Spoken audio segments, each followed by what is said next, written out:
안녕하세요. 오늘 알아두면 가장 있어 보이는 경제 또는 정보기술 이야기 단 하나만 골라서 전달드리는 티묵 모닝 2022년 8월 19일자입니다.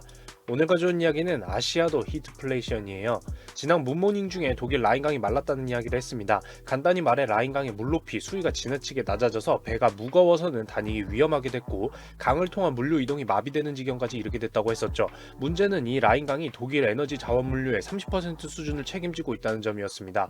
그럼 결국 에너지 생산이 힘들어지고 이뿐만 아니라 다른 상품들도 라인강을 통한 이동이 힘들어지면서 물건을 구하기도 역시 힘들어 물건 가격이 오르는 인플레이션을 부추기게 된다고 했죠. 그리고 이렇게 열로 인해서 물가 상승이 부추겨지는 것을 히트플레이션이라고 했었습니다. 당연히 이런 고온으로 실질적인 타격을 받기 시작한 곳이 독일만은 아니었죠. 유럽에서만 놓고 봐도 프랑스 루아르강은 가뭄으로 바닥이 아예 드러나는 구간이 생겼어요. 프랑스 루아르강의 루아르 계곡은 유네스코 세계 유산이기도 하고 루아르강 주변, 즉 루아르강 유역은 프랑스 면적의 5분의 1 수준이기도 합니다. 뭐야, 왜 그렇게 넓어? 라고요? 애초에 루아르강은 1012km에 달하는 프랑스 최대 길이 강이거든요. 그럼 이렇게 강만 마르고 별일은 없을까요?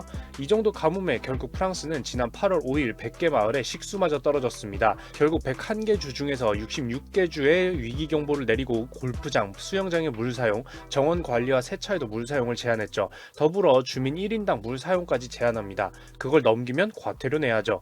영국은 여기도 템스강 수원이 한참 마르는 등의 문제가 있지만 조만간 경제 문제로 다루게 될 국가인 것 같으니까 일단 넘어가도록 하겠습니다. 더불어 폴란드의 바르샤바 지역에서도 강물이 말라 일부 구간의 선박 운항이 중단되기도 했고요. 네덜란드는 국가적 물 부족 선언 후 농업과 운송에서 물 사용에 제한을 넣고 샤워 시간 제한까지 권고했습니다.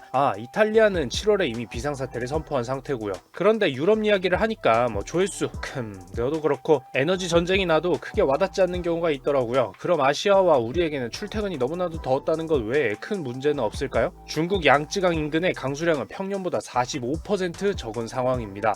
유럽처럼 배가 움직이지 못하는 정도는 아니지만 물 부족 사태가 강 인근에서 나타나고 있는데요. 예로부터 강은 뭐죠? 농경지로서 곡창지대가 되었고 많은 인류를 먹여 살린 위치였죠. 중국도 다르지 않습니다. 문제는 그 지역에 물이 부족하다는 것이고 결과적으로 쓰촨, 충칭, 후베이를 포함한 안후이 지역까지 6개 지역에서 총 117만 헥타르에 달하는 지역이 가뭄으로 인한 농작물 피해를 보고 있습니다. 이 117만 헥타르가 얼마나 되는 면적이냐고요?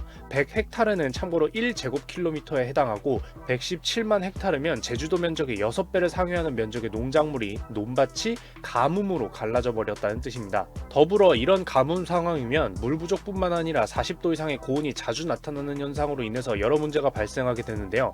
가축을 기르는 것도 쉬운 일이 아니기 때문에 16만 마리의 가축이 가뭄 피해를 입고 있는 것으로 나타나고 약 80만 명이 넘는 주민이 식단을 겪고 있는 것으로 나타나고 있습니다. 그러다 보니 중국에서는 요오드 화흔을 담은 로켓을 하늘로 쏘아 올리는 진풍경까지 지난 8월 16일 벌어지고 있었는데요. 일명 구름씨를 하늘로 쏘아 올려서 인간이 인공적으로 비구름을 형성시키는 로켓입니다. 요오드 화흔이 구름의 수분을 무겁게 만들며 강제적으로 비구름으로 만들어 비가 내리도록 하는 것이죠. 참고로 낮은 온도의 구름에는 앞서 말한 요오드 화흔을, 높은 온도의 구름에는 염화나트륨을 쏘아 올려서 비구름으로 만든다고 합니다. 아무튼 그럼 중국이 또 이런 상태인 것도 유럽만큼 멀진 않아도 우리가 느껴지진 않을 수도 있어요. 저도 그러니까요. 그렇다면 한 가지 메뉴판 또는 매대를 떠올려 볼까요? 여러분들이 찾는 음식 속에 들어가는 재료 중에 중국산이 아닌 것은 얼마나 될까요? 만약 저와 여러분들이 먹는 음식 속에 중국산은 없는 경우가 많다고 하더라도 해당 재료로 똑같이 사용하되 저렴하게 만드는 곳에서는 중국산을 사용하지 않고 있을까요? 결국 물가의 낮은 가격 부분을 담당하는 식재료 같은 경우에는 중국산 농산품이 들어가게 됩니다.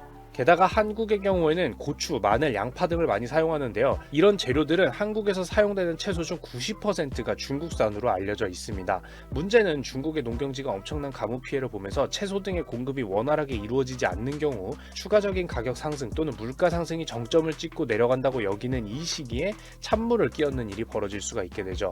이미 지난 7월 채소 도매 가격은 플러스 20% 상승한 상태이기도 하고요. 여러분들과 저의 장바구니 괜히 힘든 게 아니에요. 더불어 폭염 피해는 농경지만의 문제가 아니며 또한 물가 피해를 더 만들어내는데요. 더우면 뭐하죠? 냉방을 하죠. 그러면 뭘 많이 쓰죠? 전기를 많이 씁니다. 그런데 전력을 생산하는 방법 중에는 또 어떤 방법이 있죠? 수력 발전, 즉 물을 직접적으로 이용하는 방법이 있는데요. 가뭄 피해로 물이 말랐다고 했잖아요. 결과적으로 폭염과 가뭄 피해는 당장 중국 해당 지역의 에너지 위기를 불러오게 됩니다. 그럼 중국은 또 세계의 뭐기도 하죠? 공장이기도 하죠. 인근 위치에 전력을 아끼기 위해 공장을 일시 중단시키거나 순환 정전시키기 시작하고 예를 들어 8월 15일부터 6일간 관련 지역 내 모든 산업시설 가동을 중단시키기도 했었습니다. 이 지역에 순수하게 중국 내 기업만 있을까요? 애플에게 제품을 공급하는 폭스콘, 세계 대량의 전기차 배터리를 공급 중인 링더스타일, 일명 CATL로 표기하는 배터리 기업도 여기 존재하고요. 그리고 도요타 같은 자동차 공장이 멈추기도 했어요. 물론 이런 문제는 앞으로도 매번 벌어질 수 있는 문제가 되고 있고 말이에요. 결과적으로 음식료 물가부터 공산품 물가까지 우리가 연관이 안 돼 있는 것들이 없는데요. 세계가 연결되어 있어 발전할 수 있었던 경제 상황에서 지구의 문제가 우리로부터도 멀리 있을 리가 없는 상황인 거예요. 지리적으로 먼 것 같이 느껴져도 결과적으로는 우리 식탁 물가나 우리가 사용하는 물건에 영향을 미친다라는 거죠. 아하 참나. 정리하자면 중국도 폭염과 가뭄으로 인한 물가 상승 영향 하에 있습니다. 물론 세계의 공장이자 한국과 긴밀한 위치에 있는 국가인 중국이 겪는 기후위기 문제는 수많은 파급 효과를 야기할 것으로 보이고 있어요. 우리한테 말이죠. 당장 우리들의 명절 물가에도 악영향이 예상될 수 있듯이 말입니다. 여기까지 오늘도 있어 보이는 경제 또는 정보기술 이야기로 커피 한 잔을 즐기실 수 있도록 준비해봤는데요. 도움이 되었으면 좋겠습니다. 이상 티묵이었습니다. 구독과 좋아요, 알람 설정까지 부탁드리겠습니다. 감사합니다. 이 영상은 많은 시청자분들 덕분에 제작되고 있습니다. 여러분들 덕분입니다. 감사드립니다.